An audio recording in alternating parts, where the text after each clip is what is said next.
اور حضور نبی اکرم صلی اللہ علیہ وسلم نے فرمایا کہ لوگوں، جس طرح لوہے کو زنگ اسی طرح انسان کے دل کو بھی زنگ لگتا ہے، اور انسان کے دل کے زنگ کو کوئی اور شے دور نہیں کرتی، بلکہ کیا شے دور کرتی ہے؟ کثرت تلاوت قرآن دور کرتی، کثرت تلاوت قرآن۔ جب آپ قرآن کی تلاوت کی کثرت کرتے ہیں، اللہ پاک دلوں کے زنگ کو دور فرما دیتا ہے۔ اور پھر اس مہینے کے حوالے سے ایک بہت ہی پیاری اور خوبصورت بات وہ عرض کر کے ختم کرتا ہوں، اور اس کو امام قسطلانی اپنی کتاب المواہب اللدنیہ میں لے کر آئے ہیں۔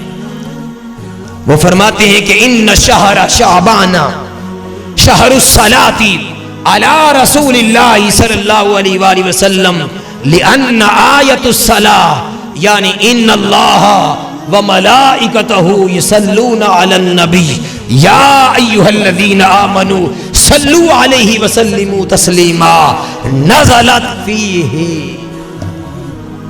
حضرت امام قسطلانی اپنی کتاب المواہب اللدنیہ میں لکھتے ہیں کہ وہ جو آیت مبارکہ ہے، آیت درود و سلام، کہ ان اللہ و ملائکتہ، کہ بے شک اللہ اور اس کے فرشتے نبی مکرم پر درود بھیجتے ہیں، یا ایھا الذین آمنوا صلوا علیہ وسلموا تسلیما، اے ایمان والو تم بھی نبی مکرم پر درود بھی بھیجو اور سلام بھی بھیجو۔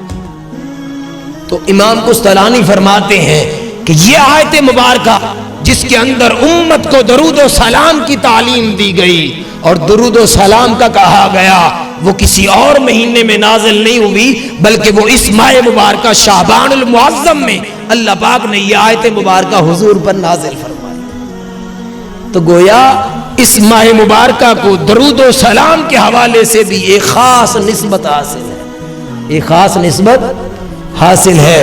اور حضور نے فرمایا من صلی علیہ واحدۃ صلی اللہ علیہ عشرا، کہ جس نے مجھ محمد پر ایک مرتبہ درود بھیجا، کتنی مرتبہ؟ ایک مرتبہ، اللہ اس پر 10 مرتبہ اپنی رحمتوں کا نزول فرماتا ہے۔ تو حاضرین محترم، یہ مہینہ شعبان کا مہینہ وہ ہے جس میں کثرت کے ساتھ روزے رکھنا، کثرت کے ساتھ صدقات و خیرات کرنا، اور کثرت کے ساتھ اور تلاوت قرآن کرنا یہ حضور کی سنت ہے۔